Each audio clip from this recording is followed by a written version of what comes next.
I guess, quick explanation. Toonces, one of our old friends from the YouTube show, I can't wait for commercials. This will be like watching the Super Bowl without J-Lo halfway through.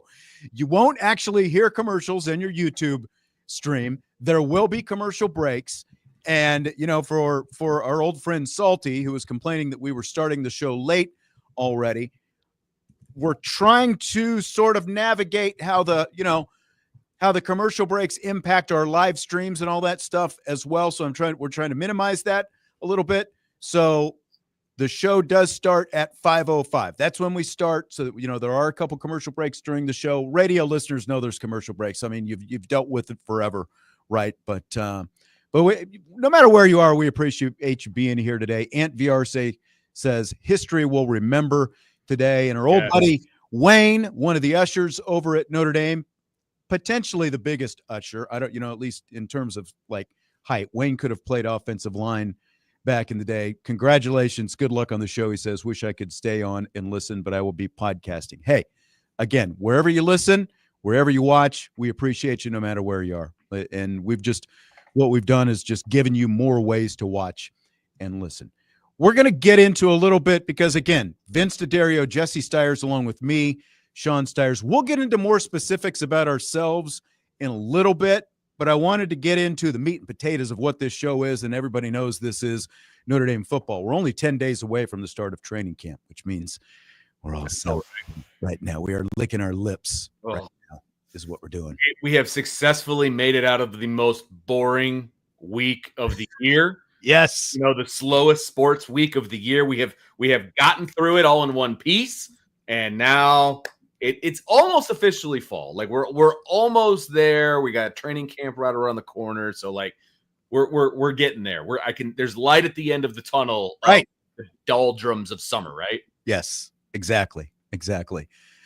So what I wanted to do real quickly, though, is, again, we'll tell you more about ourselves in a little bit. I wanted to quickly go around the horn and maybe each of us give a guarantee in terms of what you're going to get from this show. Maybe what you're going to get from Vince, what you're going to get from Jesse. I don't know. But what you're going to get from this show. And my guarantee is this. Simple guarantee. When Notre Dame football is doing something and the media can be there, we're going to be there. One of us will be there. At least one of us will be there. If there's a Notre Dame football practice and the media is allowed to watch, at least one of us is going to be there to watch it and to tell you about it. If there is a press conference, whether it's Marcus Freeman, players, assistant coaches, whoever it happens to be, one of us is going to be there and we're going to tell you about it. And then you're going to hear some of those comments on this show as well. In fact, we've got some comments from Marcus Freeman from his media blitz coming up in a little bit. So nothing fancy. That's my guarantee, though. If it's happening, we'll be there and you'll hear about it on this show. Simple for me. You will be entertained. I can guarantee you that. I like that. I mean, look, this is, we are part of Irish Breakdown. We are Irish Breakdown. Of course, you're going to get your breakdown of football and all of those things. And, that's what we do. We break things down. We kind of do it a little bit differently than other people. And you get that a lot on the afternoon show with Brian and when I'm there and Trevor and all that. And you'll have appearances by those guys on this show. This one's a little bit different, though. Like, we will entertain you. Like, you will learn stuff. There's no doubt about it. Let us entertain you, baby. But we will entertain you. I promise you that. We are an entertaining trio of people. And the people that we parade through here will also be very entertaining as well. So true. I feel very, very confident that we will entertain you. So my guarantee is going to be pretty simple as well.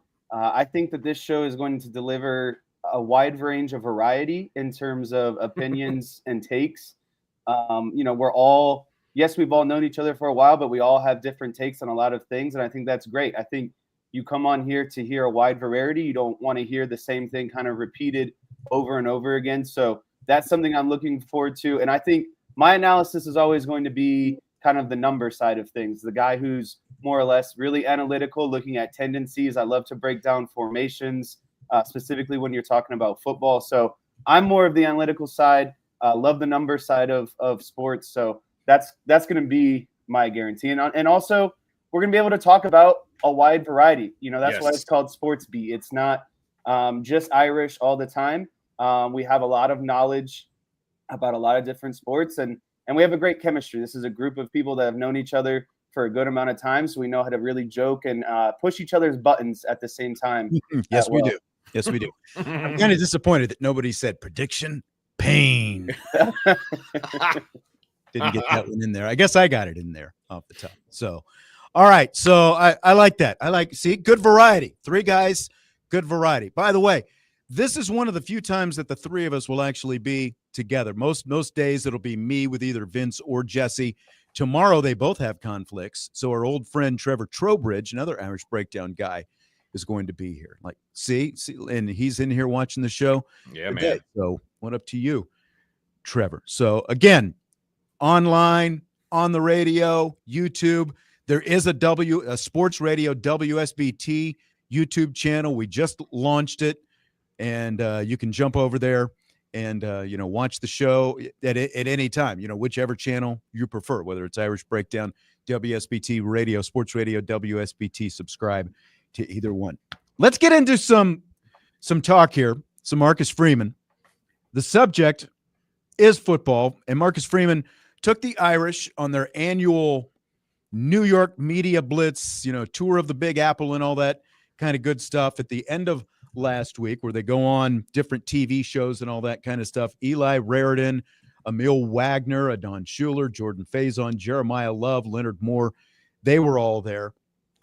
Interesting, really, I think the only 2 players I saw on TV were Love and Moore, and then Isaiah Dunn is actually doing an internship at ESPN. So he found people loved the Isaiah Dunn, cameo. He had some good stuff. It was pretty cool. They surprised Marcus Freeman with Isaiah Dunn, and then I believe I saw him also part of the interview with Jeremiyah Love too. So that was pretty cool to kind of have him involved with that, because he's out in Connecticut doing all that, and just one of the many things you can do as a Notre Dame student, which I thought was really cool. Yeah. And then they did a little, as Don says, they got out and they did a little social media thing in Central Park where they were throwing the football around. There were a couple of foreign guys. They looked like they were trying to teach them how to play football, which was interesting. But I thought what was kind of interesting about this go round in the Big Apple is typically it's pretty much been ESPN, whichever ESPN channel you're on, ESPN, ESPN2, Sports Center, College Football Live. Like they've done Get Up and First Take. I think they did both of those shows last year. I think they were on First Take for a segment this year. But they've done, NFL Network before. They did Good Morning America on Thursday. Like, not Good Morning Football. Right. Good Morning America on ABC. Yeah. And then they did the Today Show on Friday. Now, again, they did Sports Center and some other stuff later. What did you guys think, though, of this sort of new strategy going bigger platform, broader approach with the 2 big morning shows? I thought it was very tactical of Marcus Freeman at the end of the day. And the reason I'll say tactical is I feel like he didn't want to go out on maybe some of these more sports-specific shows because he didn't want to be hit with the hard sports-specific questions at the end of the day. And everyone knows that Notre Dame kind of has, a bigger, larger, looming question stirring around the locker room right now as we prepare for camp to start. So I think that's definitely a part of it. And number 2, it allows you to kind of hit the hearts of a lot of Americans across the country, right? Maybe people who aren't necessarily tuning into the sports networks or the football shows, but the moms who wake up in the morning, the kids who are watching, on TV before school starts. I think it's another great way to get the Notre Dame brand out there to a larger audience of people. And I think that's what they started to do at the end of last season is they really started to change the perception of what Notre Dame football looks like under Marcus Freeman. So I want to piggyback off of what Jesse said, because my wife is an avid Today Show watcher. Like that is that's her go-to in the morning, right? As we're getting ready for school and everything else, she's watching the Today Show. And this is going to tell you how wonderful my wife is. So Marcus Freeman shows up on the Today Show.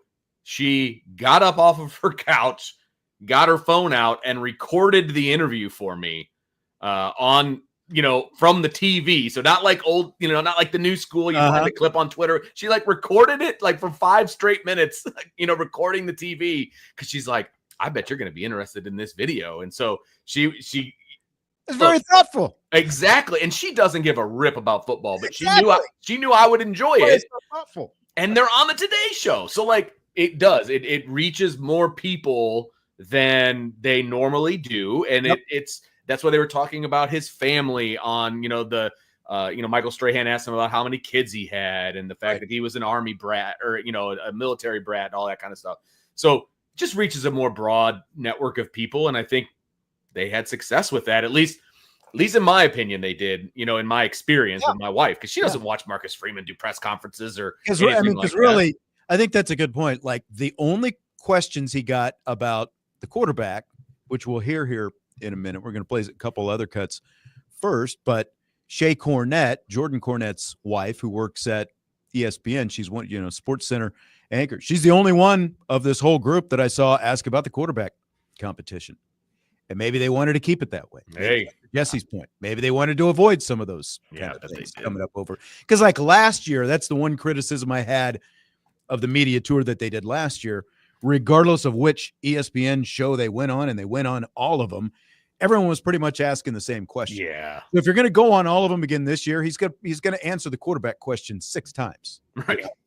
And you do reach up a much bigger audience as well with the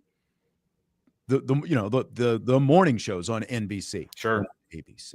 So I wouldn't be surprised if they were kind of like, hey, let's kind of avoid the quarterback question. Look, there's a reason that every other year that they've done this, the quarterback has gone with them.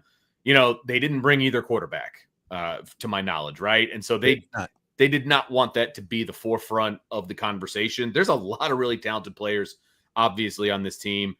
Next year, there will be a quarterback in the mix as far as who gets to go to New York. But I really don't have a problem with that, because you don't want that conversation to overshadow what these other guys are going to do this season and what that's going to look. Quarterback at Notre Dame, it's a huge deal. Everybody wants to talk about the quarterback at Notre Dame. I get it. They left those guys at home on purpose, and I think it makes a lot of sense. It really does. Yeah. Prison Mike says you can't avoid quarterback competitions. It's always the biggest story. 100%. Yeah, you can't avoid the competitions, but you can't avoid the questions. Correct. If you do it strategically enough, and it feels like they managed to do that. Okay, so as to some of the specific things Marcus Freeman said, he was asked on the Today Show about the team moving on this year after losing in last year's national championship game. There's valuable lessons you learn from previous experiences. And so I don't want to shy away from that. I often tell these guys that, hey, we have to remember the lessons that we learned from last year that got us to the point where we didn't achieve the ultimate goal, but we got pretty darn close. Now we got to use those lessons, but develop this 2025 team. It's a brand new team. Some guys were here, some guys were not, but we have to go through our process to build us back up, and let's get ready for the 25 season. Get ready for the 2025 season. Are you guys at all concerned that there could be any hangover effect from last year's team that got to the national championship game? Jess? I'm less worried about a hangover effect, because I think Marcus Freeman is a really good coach and motivator. That's on him to kind of get his team out of the mental mindset of what happened or how last season finished, and kind of, where this season is going to start. And like Marcus Freeman said, every season is a new team, right? Like I know it's a lot of the same guys are still in the room, but ultimately it's going to be a new combination of guys. So the main thing I would be looking for is, like he said, are those lessons learned? What were you able to pick up, from the biggest moment of the season, and how are we going to fix it going into this next season? I think the bigger question is not necessarily the hangover effects, but how does Notre Dame kind of rebuild and replace some of the big pieces that came out of that national championship run? Yeah, I agree. Look, this is a different group. There's different leadership involved. I think that Marcus Freeman, if he has done anything with this team, obviously he's done a bunch. But if there's one thing that he has done, he can get them up for big games. He can get them up for, everything that he needs to get them up for. And you don't have 2 bigger games on the schedule than the first 2 games of the season. And so getting them up for this season, I would be absolutely shocked if there was any kind of hangover from last year to this year. Again, you got new leadership at the quarterback position. You got a lot of returning guys who know what victory and know what success feel like, and you can build on that. I don't think they're going to rest on their laurels, because they didn't win a national championship. At the end of the day, that's the goal. Yeah. You know what I mean? That's like the thing that still drives this team, I think, being so close.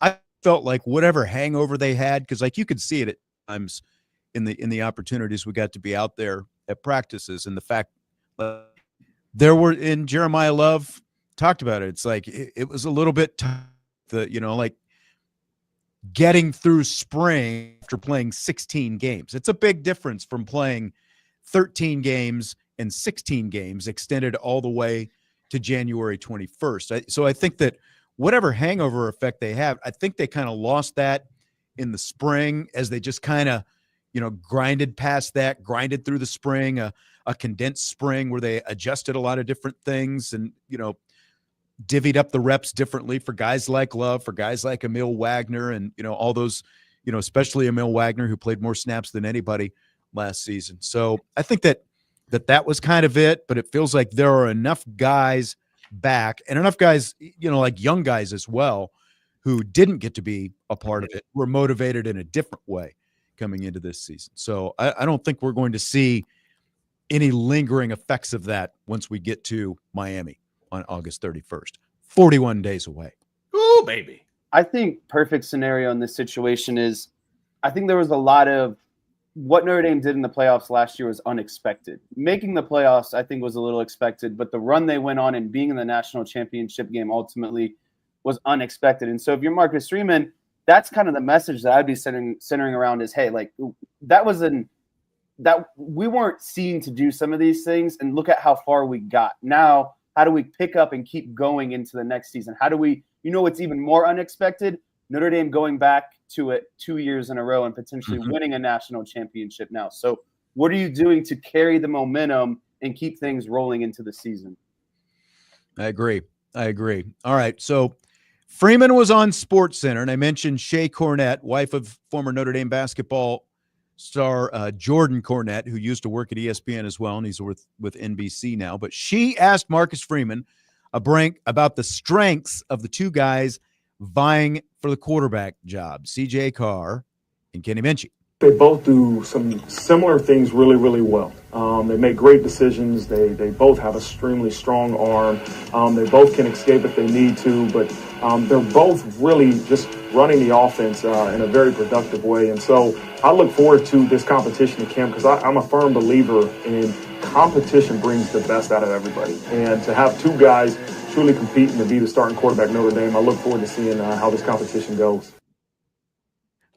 Didn't want to really get too specific, did he? No, he won't. That was what we like to affectionately call a word salad here on this show, and he does a great job of it. And he does his fourth. We're going into his fourth year, I believe, and he has gotten so much better at the word salad than he ever was in the past, and I appreciate it. Look, He excels at the word salad. He does, and this will all be worked out in due time. And if anybody is worried about who the starting quarterback is going to be at Notre Dame, don't, because they both have an immense amount of talent. They're both much more talented than Riley Leonard throwing the football. We'll see how they are as a leader and all of those kinds of things, where Riley Leonard, excelled. But they're going to be in good hands regardless, and I would be shocked if we don't find out within 10 days. Right around our anniversary, Sean Stires. Vince is blowing the next soundbite before we get to it. I apologize. I'm just saying. I always tell who does their prep. No, that's usually what I do. I'm usually the guy that ruins a question later in the show. So good. I'm glad I could take that mantle from you, Jesse. People are gonna know. I think Marcus Freeman did a really good job. The way he answered this question was set up where there was going to be no differentiation between the two. He literally started it with, well, these are the things that they both do really well. He didn't single anyone out and say this guy makes great decisions, but Kenny Minchey has a strong arm and CJ Carr is really good about moving the offense. That provides no follow-up questions. Well, why isn't CJ Carr's arm as strong? Or why doesn't Kenny Minchey make as many great decisions? And so, like you guys were kind of alluding to, Marcus Freeman is so good about kind of being a politician, giving answers without really giving answers at the end of the day. So it was a great job for, things to still stay wrapped up and not allow for follow-up questions that would kind of single one guy out versus the other. Honestly, it's kind of amazing how quickly he's gotten good at that. Considering, he was never a head coach before. Because that's kind of one of the things I think when you're a head coach at another place before you come to a higher profile place like, Notre Dame or Texas or Alabama or Georgia, wherever it happens to be. Like that's maybe as much as proving your coaching acumen. The other area where you really have to kind of cut your teeth and sort of learn as you go is how to answer the media and being able to say something without saying anything. It's only taken Marcus Freeman 3 years, and he's like at a master's level. Marcus Freeman has made That's not a shot at all. No. Look, he's made some, I don't even know if I would say gaffes in the past, but it's just him being honest, right? Like he just kind of wears his heart on his sleeve and he kind of says whatever he's thinking. And to a point, that's refreshing. To another point, it's like, hey, man, you need to keep this a little bit closer to the vest. There have been things that have been said. It's like, that's not great. But there's also now he's starting to kind of come into his own. He anticipates what the questions are going to be. But the other thing, maybe more importantly than any of that, being able to talk around something or politician or whatever, because as Carlos says, we used to harp on Brian Kelly for being the politician, but polar opposite of Brian Kelly, Marcus Freeman doesn't throw players under the bus. Right. There's different ways you can give answers without, throwing players or media around as punching bags. Vince, do you relate to that? Toonsa says he's married with 6 kids. He knows how to answer without answering.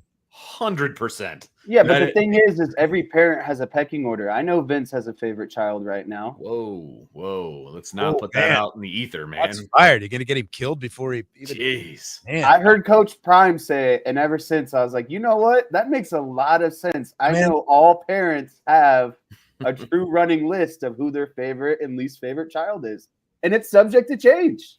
The man's got to walk upstairs and have dinner with that family after this show is over. Don't listen. The McCaffreys, there was a documentary out there about the family and how they operate. And Mom had a literal leaderboard on the fridge every day, and she would put like who her favorite was that day, and they would compete with each other basically. What if like 5 and 6 never move up the ladder? Do you think was there some real fluctuation in those rankings? Or listen, I will say that it is a day-to-day thing. There are definitely days where I like one kid over another, and then some people are just dangling at the bottom, and that's just how it goes, All right, one more cut from Marcus Freeman here. Shea Cornett followed up the question about the quarterbacks nicely about asking the timeline for naming a starter. Very pertinent question, I felt like. As one of those guys tell us that they should be named a starter, we're going to be named a starter. They're going to be named a starter. And so I like to say they will answer that question. It's not up to myself. It's not up to the coaching staff. Those two competing will tell us when the timeline is to name the starter. So considering what's that? I think that's really funny of him to say. Why is that? Because he's basically just saying these two will compete, and based on how they compete against one another, they're not stupid enough to see who the better quarterback is at the end of the day. Like he's basically saying they're both going to compete. They're both so you're calling BS is what you're saying. This is 100% a BS answer. But the way he's framing it is, again, they should be able to tell based off of the success that comes out of practice. Sure. It shouldn't be this. And I think that people who are around the team understand that. Yes. But there are also times, when the competition is too close to call and you make it go longer. But let me just ask this a little bit differently. Considering it's a season opener, neither one of these guys have any real game experience. The only time anyone has seen them is when Peacock streamed the Blue Gold game. So we got, people around the country, including Miami, got to see both quarterbacks, but, so they know a little bit stylistically about how different that, the differences in the two. Do you think they try to keep the decision under wraps longer going into this first game? Or do you think that Marcus Freeman will make the announcement quicker? And everything that we've gotten from Marcus Freeman over the past 3.5 years has told me that he's not going to play that game. As soon as they know the starter, he's going to announce it to everybody. Yeah, but it's been different with Sam Hartman and with Riley Leonard, right? Well, like those it was actual fairly obvious then. competitions. That's what I'm saying. It was fairly obvious in those instances. So it's like, what was there to gain by going longer with that? Well, they didn't go longer with Riley, did they? That was that's what I'm saying. They There didn't was go none. longer. So what Right. was the gain? Well, There but nothing that was to a gain different by it. scenario, though. Like that, there's nothing. First of all, there's nothing to be gained by holding it back. There's nothing to be gained, in my opinion. The offense is going to be the offense, regardless of who the quarterback is going to be. You gain nothing. This isn't Michigan. This isn't Jim Harbaugh. This is, they're going to put out a depth chart, and it's going to have the quarterback on there, and that's when, like, the way he's going to quote unquote announce it, it's going to be like, oh yeah, by the way, CJ Carr is going to be our starter. And any more questions? Like, It's that's gonna be how a very casual start to a press conference. Like, Do you think he's going to open up a press conference and just slip it in? Yeah, I do. I really do. CJ Carr has now established himself as a starting quarterback, and then he'll just move on. Moving on. Yeah, I think that's exactly how he's going to do it. And then there'll be 1,001 questions, and he knows it's going to come, but that's how he's going to announce it. That doesn't surprise me in any way if that's how it goes down. I don't think there's anything to gain by playing that cat and mouse game. I'll go out on a limb and say it's going to go longer than a week. Is that going out on a limb? Because most of these decisions have been announced within the first week of camp when they've had quarterback decisions to announce. I think they've been more cut and dry in those cases than this year. I said 10 days. And I said, right around our anniversary, which is, by the way, for people that don't know, Sean and I have the same anniversary, which is August 7th. So that is literally 1 week after the first practice. Right. Vince will be here doing the show with me. So I know, right? And so I think it'll be somewhere between the 7th and the 10th. Like that's where I think it's going to be. 7th and the 10th. Okay. Yep. So a little more than a week, but I think that's where it'll be. Okay. We'll continue this in just a moment because we are on radio now on Sports Radio WSBT, and that means, yes, I'll say it for the first time, there are bills to pay, and so we've got to play a commercial break, but we'll be right back. Don't you fret. If you're watching on the YouTube channel, we will be right back in 4 minutes. You got time to go to stretch your legs a little bit or go to the bathroom. Sports Radio WSBT.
Budweiser's Weekday Sportsbeat with IrishBreakdown.com on Sports Radio WSBT. And we're back with Vince DeDario and Jesse Stires. I'm Sean Stires. Glad to have you with us on day one of the launch of this new creation. IB Nation Sports Talk, as our YouTube and podcast listeners have come to know it for the last 3 years, is now one and the same with Budweiser's Weekday Sports Beat on Sports Radio 960 WSBT. And if you're watching on YouTube, you can see the frequencies. You can find them on in the background. This is the home of Notre Dame football, Notre Dame men's and women's basketball, and Notre Dame hockey. This building houses all of those, might not originate, but you get the point, right? Like this, the stations here carry all those broadcasts. They're the flagship. That's right. That's one of the things that I'll still be doing. Been doing Notre Dame women's basketball for the last 5 seasons and going into season 6 coming up this year. Glad to have you with us for the show today. Again, this is day one of this, and you can find us on YouTube, whether it's the Irish Breakdown YouTube channel, the Sports Radio WSBT YouTube channel, the Irish Breakdown podcast platforms, sportsradiowsbt.com, the WSBT app, and on and on and on and on and on and on. Glad to have you with us. I wanted to take a minute because, of course, people who have become accustomed to either watching or listening to us on the Irish Breakdown platforms, they know us, but we are relatively new here to WSBT, even though all 3 of us have been on WSBT at some points in the past. So we're going to go around the horn real quick, kind of introduce ourselves to the new WSBT audience that we've got on the air on 960 AM as well as 106.1 FM. So if my name, Sean Stires, sounds familiar, it's because I have been here before, and to some extent I've been here, I guess, the whole time. I was the co-host of Weekday Sports Beat for a little more than 5 years until about 3 years ago, and that's when I started working for IrishBreakdown.com. I've been the play-by-play voice of Notre Dame women's basketball for the last 5 seasons, also the radio voice from 2000 through 2008 of both Notre Dame women's basketball and Notre Dame baseball. I called Notre Dame women's basketball's first national championship in 2001, called the 2002 College World Series team for Paul Maneri's Notre Dame baseball team. I have been in broadcasting for 30 years and have covered Notre Dame football for the last 25. So again, like we've been around a little bit, whether it's doing Notre Dame football pregame shows all the way back. Jeff Jeffers and I used to do a show together when I first got here to town, along with Taylor Richards as well. Did that for several years at a different radio station, did Notre Dame women's basketball and baseball back then, have, sort of moved around as the times have changed, I think everyone, if you follow sports media at all, that you've got to stay pretty nimble and be able to learn some different things. And so doing this with Irish Breakdown for the last 3 years has made me fairly nimble. And we've brought the YouTube video channel with us. Vince and I have done radio off and on together, and, the podcast as well, for basically going on 21 years now. It'll be 21 years next month since we started doing that back on the old ESPN station across town that's no longer here. But we did that and hosted pregame shows together and all that different kind of stuff. Yeah. So that's a little bit about me. University of Kansas alum, Dallas Cowboys fan, in addition to Notre Dame football. And let's just be honest, it's going to come up, so get used to it. It will come up. It will definitely come up for sure. Go ahead, Vince. All right. So, I'm Vince DeDario, and I have been on and off the airwaves, locally for, as Sean said, 21 years. It is not my primary gig, but it is a gig that, for all intents and purposes, Sean gave me the opportunity to participate in. We met 21 years ago, pretty much this month. And, the rest is, as they say, history. And so been doing stuff with Sean pretty much regularly since then. And my background is in education and coaching at the high school level. And I'm currently the dean of students over at a local high school called Penn. I guess everybody knows Penn if you're listening on the radio. I keep forgetting we have like a local audience now than the national audience. Yeah, you don't have to explain what Penn is anymore, right? It's kind of wild. But no, so that's what I do during the day. And then I get to cover Notre Dame football at night. And of course, we will cover other things besides that. You know, personally, my wife and I will be celebrating our 21st wedding anniversary here in a couple of weeks. We have 5 awesome kids. The oldest is headed to college to play college football, which is a wild scenario all by itself. And so I've got some deep roots in the community, and I'm not going anywhere anytime soon. So excited about being back on the radio, which is where kind of everything started for me in media with Sean. And it's like, it feels good to be home kind of a deal. You know, that's kind of where I'm. So it's a good feeling. I'll second that. Yeah. Jesse? I guess that leaves me. The young buck of the group. It does. I'm Jesse Stires. Obviously, have some sort of relation here to Sean Stires, as we share the same last name. But Some relation. Weird. I didn't really. I didn't know that. I But- just figured that out. my background comes more or less, I would say, on the playing side. For the local listeners, I played at South Bend Adams High School.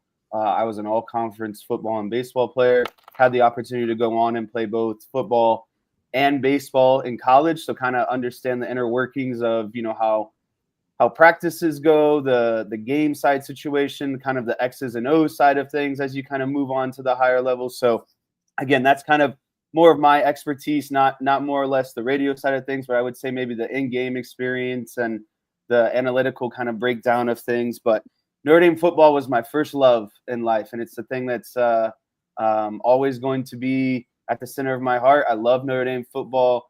I love the experiences that it's brought, you know, that it's given me over the course of almost 30 years now. I'm also a huge Dallas Cowboys fan, unfortunately. I love the Chicago Cubs as well. So have a good, diverse group here that has, you know, the ability to kind of talk about a multitude of different sports. I'm an engineer and mathematician by day, and then kind of come on here and talk about some sports with these guys. So more of a kind of personal tidbit, like we kind of alluded to at the beginning of the show. Just got back from my bachelor's party over the weekend. So getting married in about 2 months from now. I'll just get it out of the way. That's the Boise State week, so you can just yell at me all you want. It's the Saturday of the Boise State game. Get it all out. But yeah, that's me. And just to drive home the fact of how much older I am than Jesse, I coached him in high school. I was going to say that's kind of the cool connection between the three of us is we moved to town when Jesse was 5 years old. And so he essentially grew up, you know, around 3 Notre Dame sports, men's and women's, like women's basketball, because I was doing the games. He and his sister and mom were at, you know, all the home games all the time. Notre Dame baseball, when I was calling games there, he and his sister would come with me, and like he would come to the park. He would, you know, work himself into a lather chasing foul balls and literally come back a sweaty mess, you know, at the end of games. But he was also, you know, hanging out in the dugout sometimes as he got a little bit older with Maneri and, you know, the players and Schrag and, you know, those teams back then, you know, and like new guys like David Phelps, who, you know, went on to pitch in the big leagues, and, you know, Steve Solman, who's one of the Notre Dame greats, who's, you know, still working over at Notre Dame. But the cool thing, like all 3 of us were at the Bush Push game. Yeah. Like true. Vince and I in an official capacity, Jesse as a fan capacity. So like, even like that's 20 years ago at this point. We were all 3 at the Bush Push game. Jesse would come when I was doing, you know, like when Vince and I were doing pregame shows, he would come out and he would hang out, you know, run around, whatever. So like he started off as this annoying kid at Vince's knee as we're doing pregame shows. Vince and I are doing pregame shows together. And then he goes on and Vince coaches him in high school at Adams High School. And Vince was on the coaching staff and Jesse was on the team of literally, I don't just say this, literally the best South Bend Adams football team. Yeah, maybe ever, if at least not the last 40 years, right? Because I think you have to go back like 85, 86 in that range was the last time before that. They played on the team that lost in the sectional championship game to Fort Wayne Carroll, which included Drew Tranquil and his brother as well. So, yeah, I know. I brought it up. I had to. We got to get another break in here, so I'm not going to let Vince go too much longer. We got one more break coming up, and then we will close up the hour coming up next.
Sports Radio WSBT.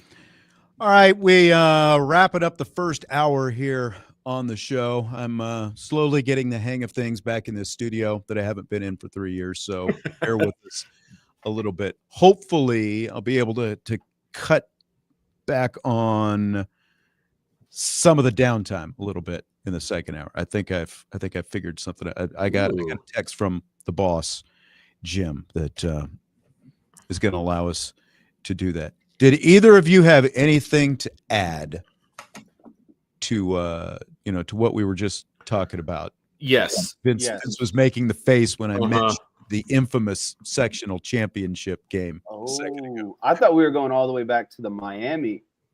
Oh no, we're going all the way back to 2012. We'll circle back to Miami in yeah. I just want to say it was not on the reason for the Adams loss in that game was not on any assistant coach. We're just gonna throw shots out there. All I'm gonna say is I was with a good friend over the weekend who, we both went through Adams, a lot of my friends we went through, or 4 of my friends from this group this past weekend, we all went through Adams together. It came up, didn't it? And it did. And not to toot our own horn, but we believe that in our lifetime, now at age 30 years old, there's not been a better 2-year window that came through Adams High School in terms of sports-related success. And Adams is the place to go now. They were winning championships in boys basketball those years as well. So, just sectionals in boys basketball. The what do they call that place? The Hadaway Shack was rocking back in the day, and it had nothing to do with the PA announcer just getting everybody hyped up with the music choices and things of that nature. But I am Tenzin, I am the son of Aang, says Jesse, the most humble. Hey, facts are facts. Not lying though. He's not lying. Like, go look at the records. There's no lie in anything that he said there. James says my voice sounds different now that I'm on the radio. I think it's because I've got a high quality microphone. I'm sitting at the high quality microphone here in the studio. Thanks, Bob Henning, for getting that all ready to go. Joe says, do we need to do a GoFundMe for Jesse to get a pair of headphone cans like Vince and I have? I think now that I'm more big time, do deserve, they might break the bank. I think they're $20. Just FYI. I know Vince would know the price. I'll send you the link. Sportsman Philly 22 says Eagles fan, but I regard Sean and Jesse in the highest regard. Thank you very much. Even as fans of rival teams, we know it's all in good fun, right? And we're mostly the conversation is Notre Dame football, but Rapid Fire is the second hour of the show, and we're going to be getting into Rapid Fire coming up here pretty soon. No Dallas Cowboys content today, unless Jesse somehow drops some in that I'm not aware of, that he's going to. But that's typically where the Cowboys talk will come up. Fire. So Mike says, I wish the IB post-game shows could be on WSBT. They're great. They are. But there's also, I know something new this year. WSBT is part of their new agreement with Notre Dame. They're going to have to air more of the Notre Dame football radio network post-game show. Oh, interesting. For the locally originated post-game show that will include the one and only, the great Reggie Brooks. So interesting. Yeah. And let's just be honest. I doubt that anyone working at the radio station wants to sit here for 4.5, 5 hours, doing post-game shows till 3 a.m, right? We had a business meeting last night, and we're going to update the format of a few of our in-season shows moving forward. Okay. So we'll see what that all looks like. We've got some ideas we want to toss around, but it's not going to be the same. Always got to keep things fresh. So that includes the post-game show. It includes Upon Further Review, all of those staples that we have on game weekends and things like that. So it's going to be fun. I will say that. Rapid Fire is coming up in hour 2. We've got plenty more Notre Dame football. We've got comments from Marcus Freeman. We've got comments from Jeremiyah Love. We've got comments from Leonard Moore. It is all coming up in Rapid Fire. And we've even got some Sonia Citron in the WNBA All-Star Weekend. That's all coming up in Rapid Fire. Hour 2 of Budweiser's Weekday Sports Beat and IB Nation Sports Beat.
think it's great for college football. Presented by United Beverage, family owned and operated since 1932.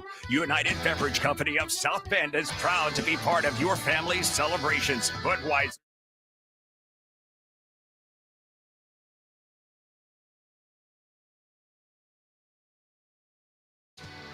This is Rapid Fire on Budweiser's Weekday Sportsbeat, Sports Radio WSBT. So I might have slipped some music in there accidentally. I apologize for that. Hopefully that doesn't get us in trouble, because that's why we have to keep, one of the reasons we got to keep that thing up, with the IB music playing in the breaks. I think it's annoying some people already. It's day one.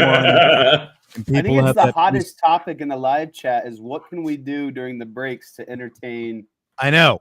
the YouTube crowd? I feel like we need, because it's like, look, I come from a radio background. I worked in radio forever.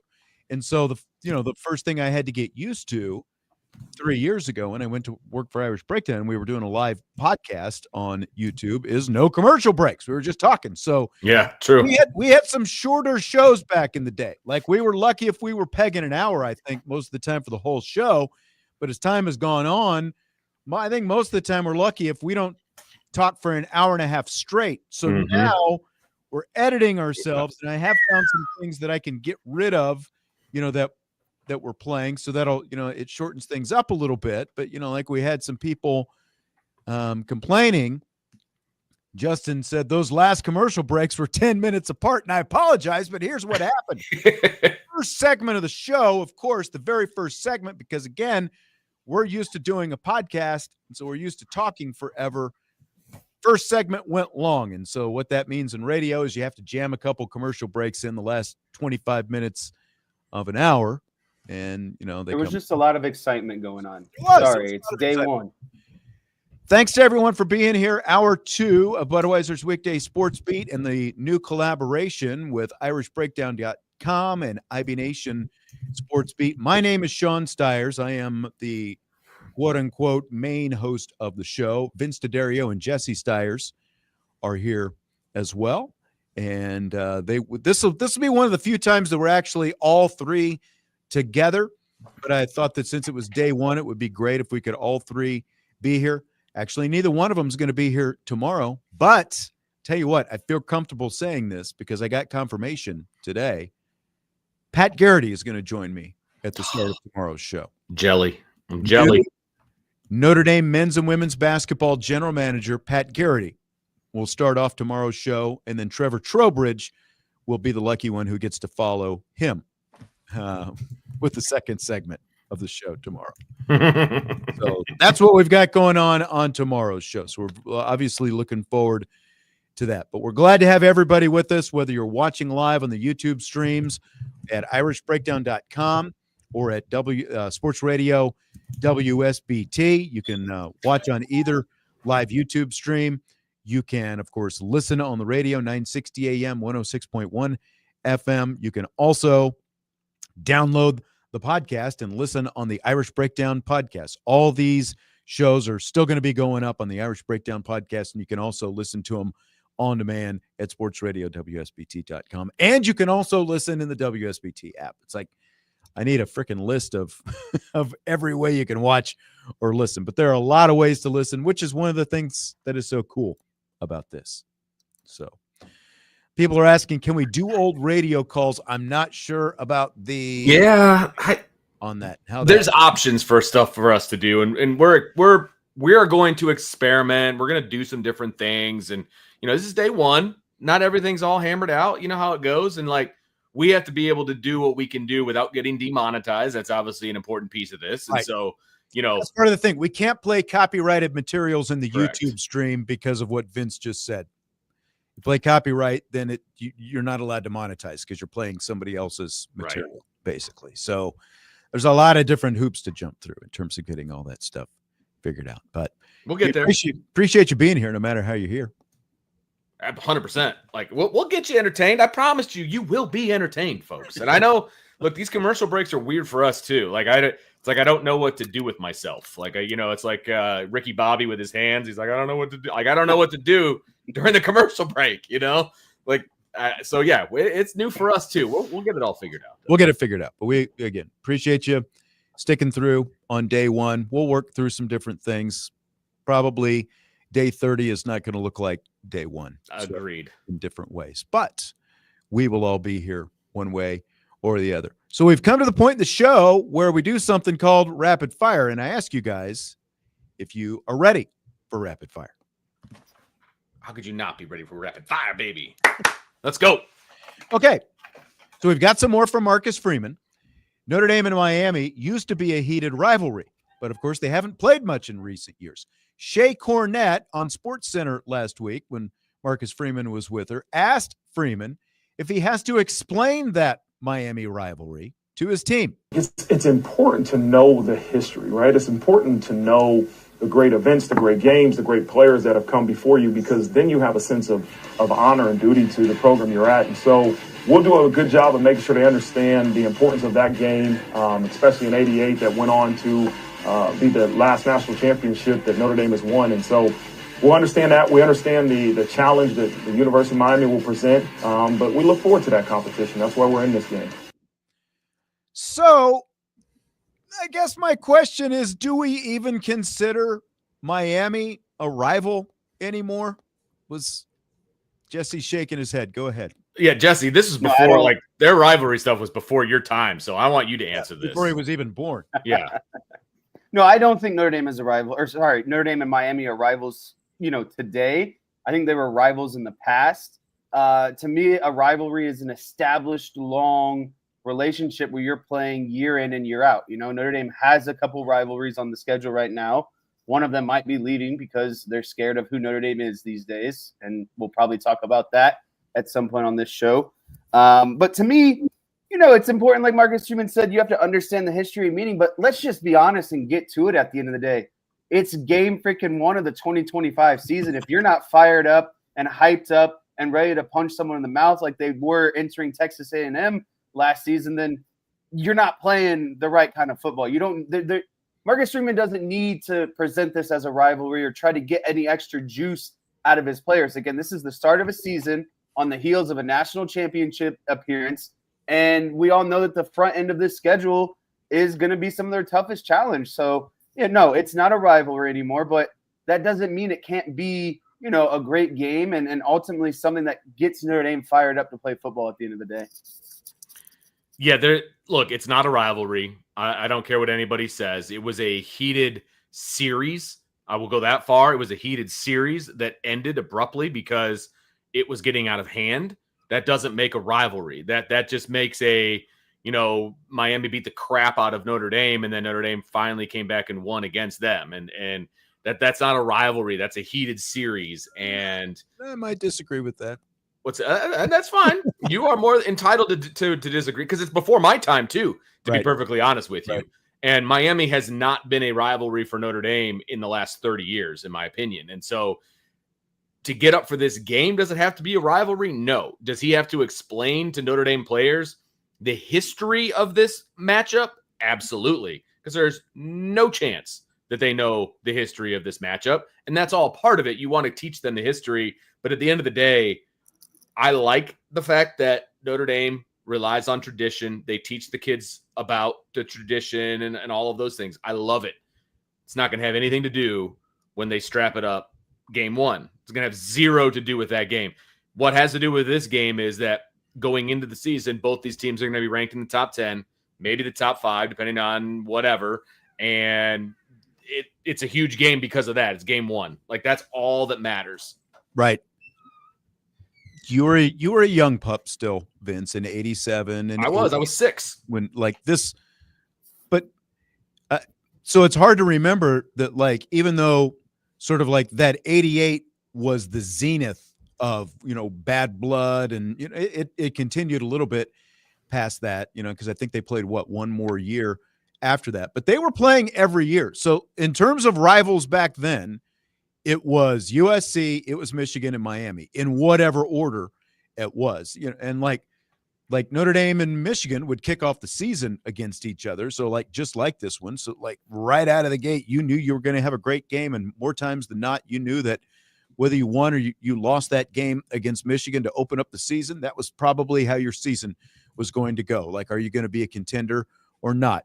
And while Miami came a little bit later on the schedule, and yeah, there was huge bad blood. There were fights in the tunnels and all, like that's ultimately why the thing got discontinued. But I fully consider this was a rivalry back then. But the fact of the matter is they've only played a handful of times over the last 35, 36 years because they did cancel the series because it did get so bad. So it was a rivalry at one point. It is no longer a rivalry. I don't think we need to talk about it like a rivalry. Do you need to understand the history and all that? Yeah. But at the same time, if you have to explain why something is a rivalry to a bunch of guys, it's not a rivalry. That's this, Yes. like end of story. I understand why ESPN wants to build it up that Absolutely. way because it's better TV for them and they can try to, angle it in that direction. But it's just straight up not a rivalry. And Christopher says, like we were talking about last week, just put Jimmy and Lou in a room with their canes and let them, go at it. 2 men enter and 1 man leaves with their cane or their wheelchair or whatever they happen to have with them. I think that would be a lot of fun as well. I mean, the bottom line is the all-time series is 17-8-1 with Notre Dame, leading that series. And over the last, let's see here, what is it? 1, 2, 3, 4, 5 meetings. Notre Dame's 4-1, right? And if you go back 2 more meetings, they're 5-2. So it's like, it's just not what it used to be. I completely agree. In the 80s, this was a rivalry. No doubt about it. It was a rivalry in the 80s. And after 1990, they didn't play for 20 years, And so it did. And that was only because it was a bowl game. Yeah. They went until that Sun Bowl, that snowy Sun Bowl. And that was, ironically, Al Golden had just become the head coach at Miami. Right. Remember, he was watching from the press box. He wasn't even coaching that team, but that was, when he was becoming the head coach. And then obviously Golden would go on to be a big part of Marcus Freeman's success at Notre Dame. So, yeah. And look, they haven't played in 8 years either. I do want to see them play more often. I would be all for that. And supposedly we're going to get to see them start playing more often. But rivalry, no, not at this point. Agreed. Used to be, very bitter.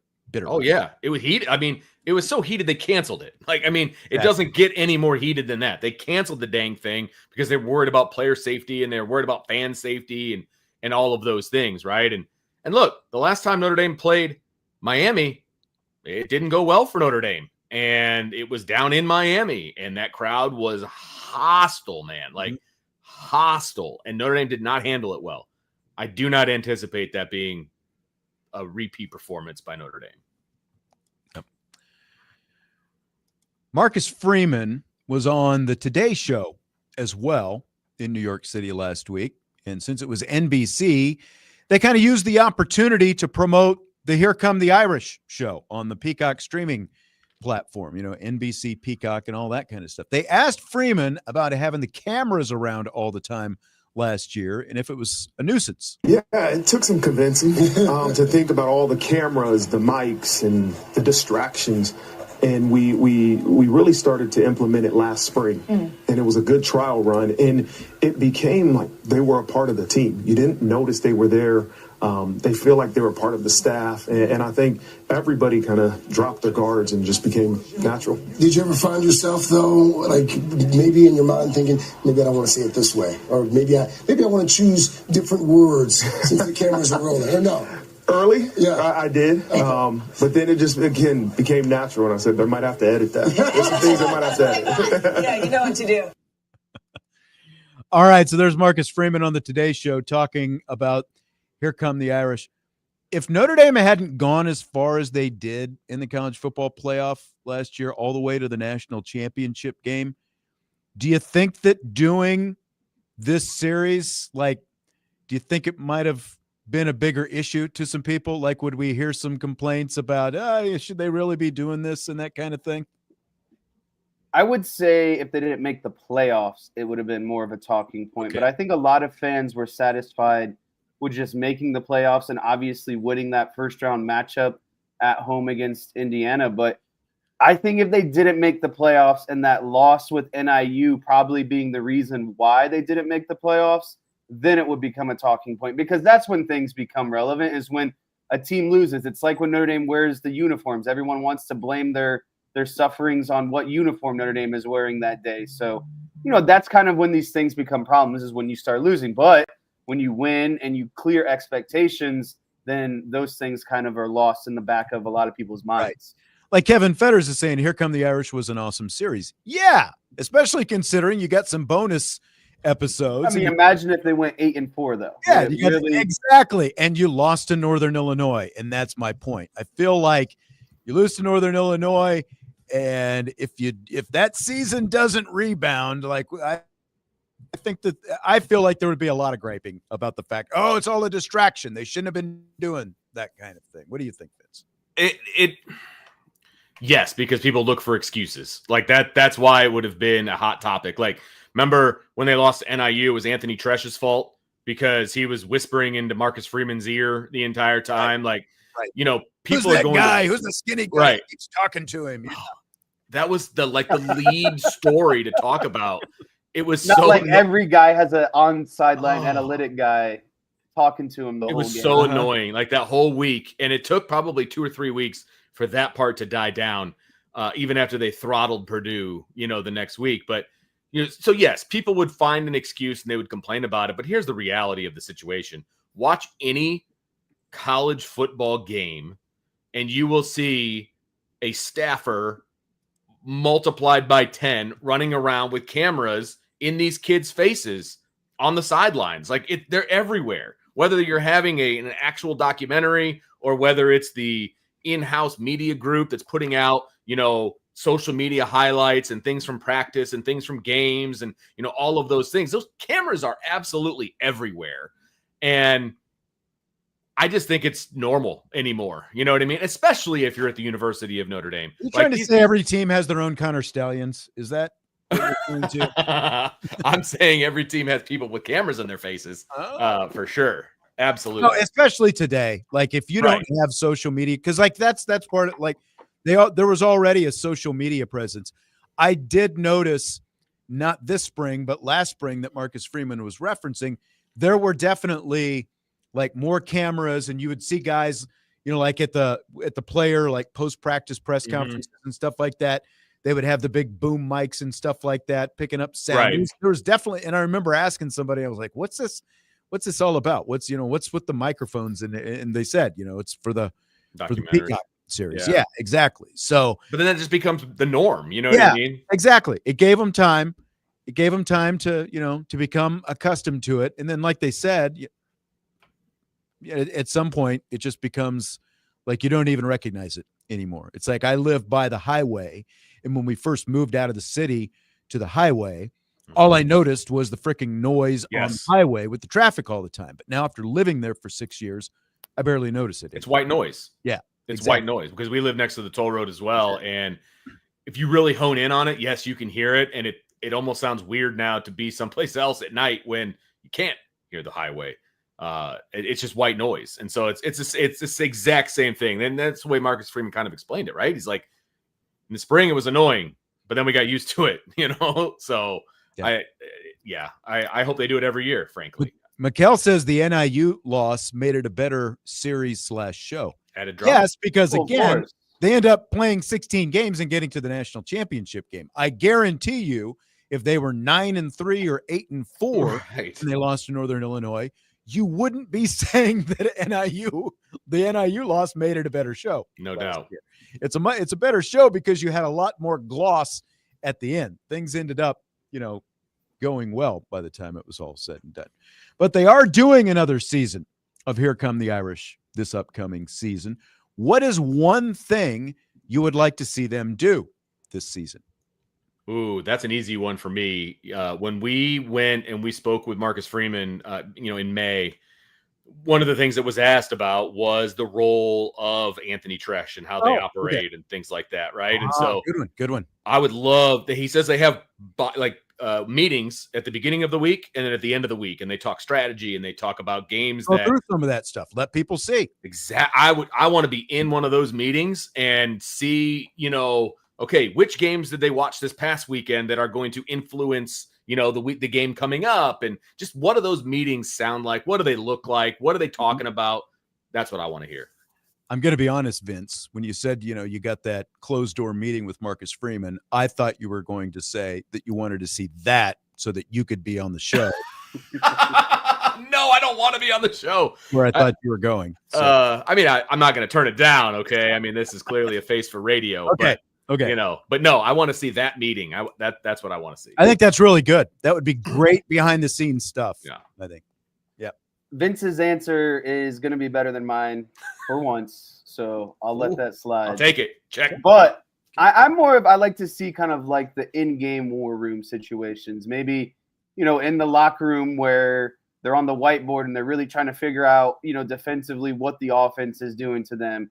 Or like that Duke kind of moment from a couple years ago that the media team put together where you hear all the coaches kind of going through the thought process of, okay, be ready 2 plays down the road. We need a man, or we need a man beater. What are our best man plays right now? Okay, and then how it kind of starts at the top and then ultimately filters down to Marcus Freeman or the offensive coordinator, defensive coordinator, and what the actual final opinion is going to be. So I like to see some of the more of like the in-game really pressure situations and how they're kind of going about their thought process. Yeah, I like that because that Duke thing that they did, I still said that is one of the – now, it wasn't even for the Peacock series because they did it obviously 2 seasons ago. They only did it on social media. That is one of the best this kind of, like that is basically like a Hard Knocks type thing, like when you see, like all the – and that's the stuff that I really – like the most is that kind of stuff, like the mic'd up stuff when you've got coaches communicating during games. But I really legitimately feel like that thing that Fighting Irish Media did for that Duke game with the coaches' headsets where they're all talking to each other with all that, that's one of the best things of that niche that I think that I've ever seen. And they definitely need to do more of that. My thing that I would like to see them do, now I'll see what you think about this. I feel like this is fairly specific. Maybe it's doable. I don't know. I would like to see them chronicle a player who lost his job, but he walks around telling everyone how he gave up his spot on his own because it would have been too much work to be number 1 on the depth chart, and he's just better off not being number 1. He's better off, not bearing that kind of responsibility. He's not better off being the guy, because he's going to have a lot of extra time, like to do his own thing or whatever. Like, I don't know. I don't know how realistic that is, but I feel like that would be like a really good behind the scenes kind of piece. If you could, follow that kind of story. Just too much on his plate. He had to get some stuff off the plate kind of a deal. Yeah. Makes sense. Yeah. Just to see how he would react to that and what really put himself out there on social media so that people could feel sorry for him kind of a thing. Yeah. Yeah. That would be interesting. Yeah. Perfect. Agreed. Perfect. All right, we're going to take a timeout. When we come back, we've got more rapid fire on the way. Budweiser's Weekday Sports Beat, IB Nation Sports Beat.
Budweiser's Weekday Sportsbeat with IrishBreakdown.com on Sports Radio WSBT.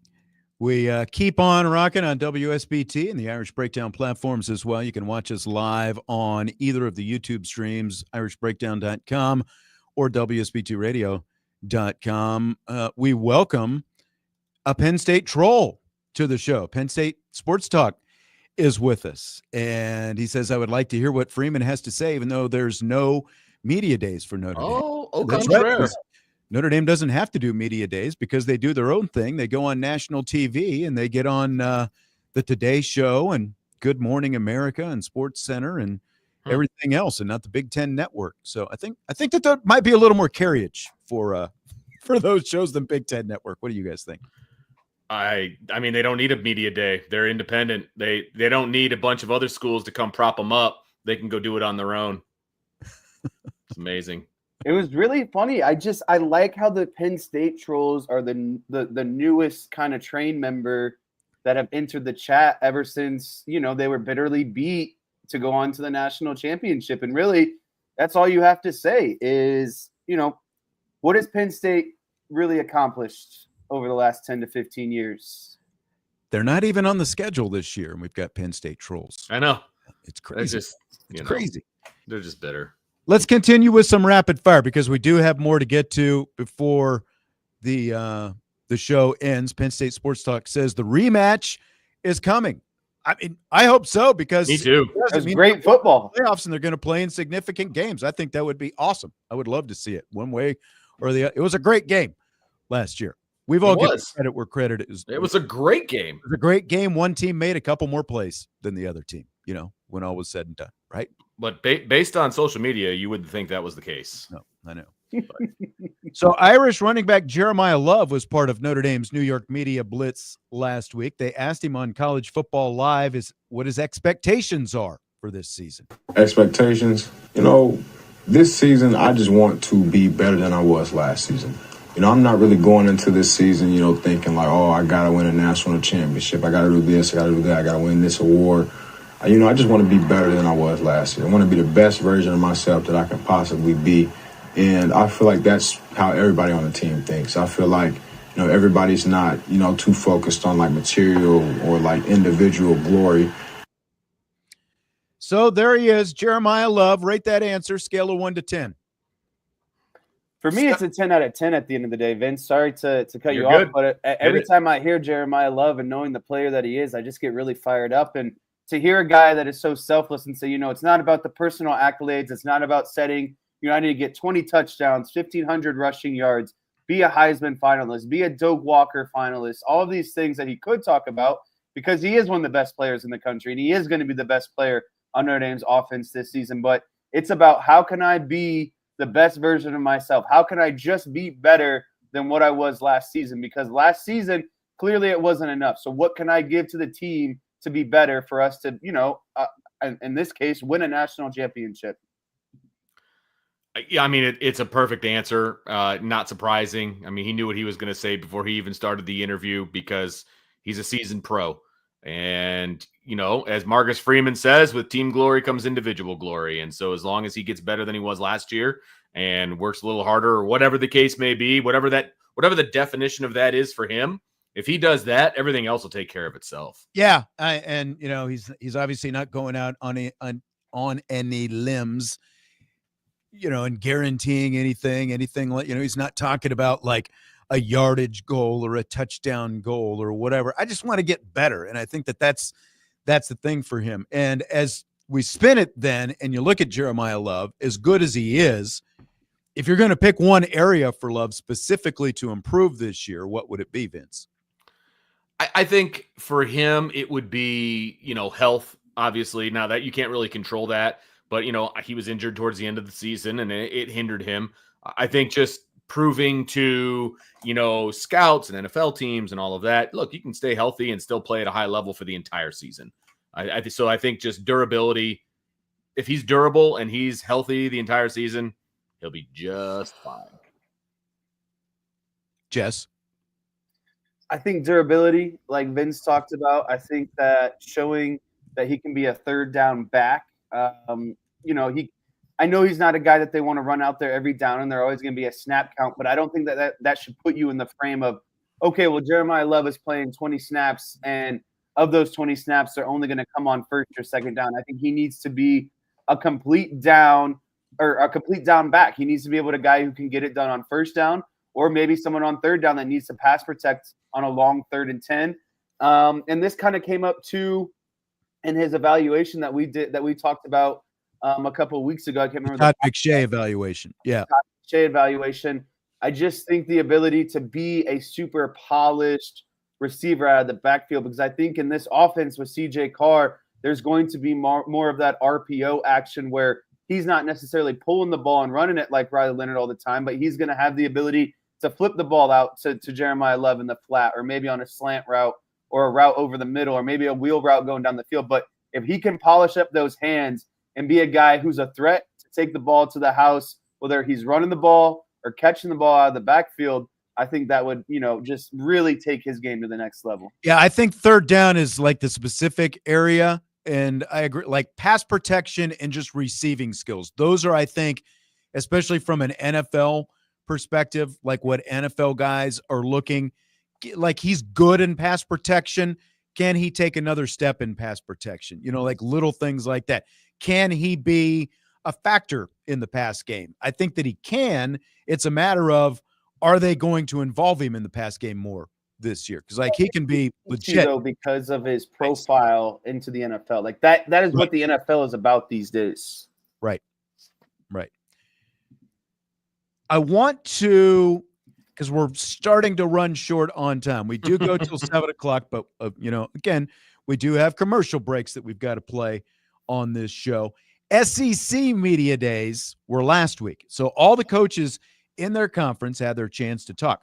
Missouri head coach Eli Drinkwitz floated his idea for what amounts to a 30-team college football playoff. Here he is. It's not really something that's outrageous. It's based off of the 12-team playoff where you had automatic qualifiers, but now we've decided we want to expand it to 16. So instead of doing 11-5, which you're going to put 11 teams in the hands of a human committee that nobody's going to agree. They're all going to have implicit bias. Why would we even do that? I mean, nobody thinks that the NCAA, we spend hours arguing about who was the 69th and 70th team in the NCAA tournament. What do you think we're going to do with the 11 there? So why not expand the opportunities, give 4 play-in games to the SEC, 4 play-in games to the Big Ten, 3 to the ACC, 3 to the Big 12, and say, man, create more opportunities for the fan bases to get excited, create more opportunities for players to compete for championships. And that doesn't sit well with probably some of the blue bloods who are going to consistently be ranked in preseason rankings in the top 25 explicitly because of their names, not necessarily because of their teams, but because of the brand bias that we have in college football. Instead, make people earn it. Make people earn it on the field. Let's have less talk, which doesn't do great for these kind of events. And let's settle it on the football field. And to me, that's what play-in games are. If you're telling me in the SEC, hey, you got to finish in the top 8 for a chance to compete for a playoff berth, that's doable. This is the hardest conference in college football. Yeah, it is, but you got to figure out a way to be 8. Okay, so there's a lot there. This 30-team proposal that Eli Drinkwitz talking about is essentially including the play-in games. Is he referenced a couple times that that the conferences are talking about doing? So, I mean, it sounds a little bigger when you're talking, when you say 30 teams, but you're essentially playing some of these play-in games at the end of your regular season before the actual playoffs Which start. is part of the playoffs, though. Right. But this is also, let's just be honest. This is a mid to lower tier SEC head coach whose program has been better the last couple of years, granted, but he's looking for a way to get his team into the playoff. And that's what this is all about. 100%. Absolutely. That was hey, coach, how would you like to get Missouri a guaranteed spot in the playoff? Well, we gotta go to 30 teams, and that's what we're going to do, and we're going to earn it on the field. Okay, you're going to earn it on the field. That's what the regular season is for. You earn it on the field. Teams aren't getting in just because of the name on the front of their jersey. They're getting in based on their resume. There were plenty of good teams that are historically good teams, I don't know, Alabama, for one, didn't get in because they didn't earn it on the field. Right. You can't tell me in any year, Sean, that there are 30 teams with the possibility of being good enough to win the national championship. That's not possible. That's not possible because there's going to be teams that are, we only do a top 25. So you're talking about 5 potential teams that aren't even ranked that get into this tournament. Come on, give me a break, man. No, this is ridiculous. Jesse, real quick. Pure garbage. There All you right, go. perfect. We gotta get this break in. We'll come back. Jesse's got a little strongman talk that he wants to get to. We'll do this. Boy. We'll do that right after this.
Jesse, can you hear me?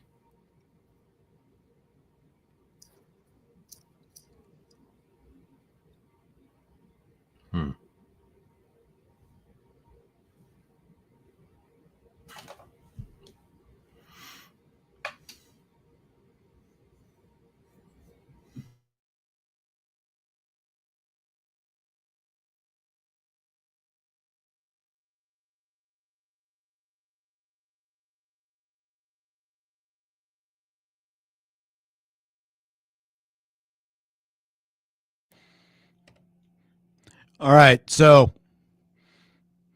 I tried the whole playing nothing during the commercial breaks on the YouTube stream this time, and everyone got mad about that as well. So I don't know what to do. Who's everyone? Who got mad? Hard place. Apparently you guys were blowing gas over there or something, and people were, hearing it, the mics were still. So I was typing. I don't know what to do. We'll figure it out. It's all good. Apparently I need to mute myself because I didn't know if we could talk to each other, if people could hear. I had no idea. So we can't. It was just a little experiment on the fly since everyone was complaining about the music during the breaks. So I tried it. I don't know. We're going to have to come up with something because I feel like, I mean, if we can talk to the people. Look, I'm going to tell you what, like, it's taken me, again, like we're used to just talking without having to worry about correct stuff. And it is a much bigger deal when we have to play 3 commercial breaks per hour, like the fact that we have to stop that, because like both of our opening segments, the first, in each hour of the show have gone long, and then that affects of course get more commercials in later on. So we're all getting used to it. Thanks for being here once again on the maiden voyage of this joint venture with Irish Breakdown and Sports Radio WSBT, Budweiser's Weekday Sportsbeat. Craig says it's fine. All right, if Craig says it's fine, then I can live with it. So we'll just go with what Craig says. I always felt like he was, pretty sharp guy. So, Jesse, last week on the show, end of the week, I mentioned that you did a strongman competition at the Elkhart County Fair a few years ago. We've got about 3 minutes to get this in here from Double R 2.0. He wants to know about the strongman competition. What's your recollection of that? You're still muted. See, I was so afraid to talk during the break. So yeah, I think I was going into my junior year of college. I would spend all summer training at a CrossFit gym, and the guys talked me into it. And I was like, you know what, I'll do it. And so, really tested my ego out at the time. I got humbled a little bit. I'm not going to lie, but I remember, I think it was like a four-part event. The first event was like a weighted carry uphill. That one was pretty challenging. Another one was a tractor pull. So you're hooked up to a tractor and you have to pull the rope. So you're pulling the tractor behind you. Another one was log flips. So it was kind of on, a pendulum. So you'd flip a log back and forth and get it, up and down, kind of similar to tire flips basically. But, the log was a bit heavier and took a little bit more to kind of get over to the point where it'd flip. I did really well on that one. And then also there was like a farmer's walk through like an obstacle course that you had to do as well. So only did it one time. It was a lot of fun. That tractor was a lot heavier than I anticipated. And walking uphill with a lot of weight was really hard as well. But again, it was a really fun experience. I remember you did pretty well, it seemed like. Do you remember what you placed in that thing? Because it was like all ages. I did bad on the first event, and it really kind of – I remember the tractor pull messed you up because like you were so focused on trying to keep that rope taut. That it like you were too focused on that instead of just going and using your legs and getting going. And I was really hyper focused on getting going, and then I finally got it going and got the momentum going a little bit. But I didn't do too bad. John wants to know if we have any footage. Unfortunately, no. I think have a picture of the tractor pull from back in the day. But yeah. All right, we got about a minute before we wrap up this first day of Budweiser's Weekday Sports Beat with the Irish Breakdown here on Sports Radio WSBT. My name is Sean Stires, Vince DeDario, Jesse Stires as well. Glad you were with us here today. Appreciate you being here. And again, a million different ways to watch or listen to this show. The 2 YouTube channels, Irish Breakdown, Sports Radio WSBT's YouTube channel. You can subscribe there. And I'm trying to think. The WSBT app, 960 AM, 106.1 FM, on-demand audio at sportsradiowsbt.com. Vince, any final thoughts before we wrap this up on day one? Day one, there were some bugs, but it's going to be great. I'm so excited about this venture, and if everybody hangs with us, they will be entertained. Yes.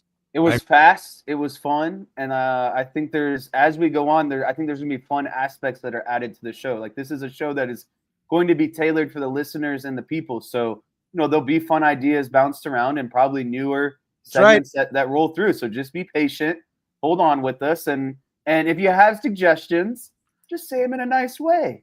Automatic for the people. That's what it is. Thanks for being here. We'll talk to you tomorrow on Budweiser's Weekday Sports Beat.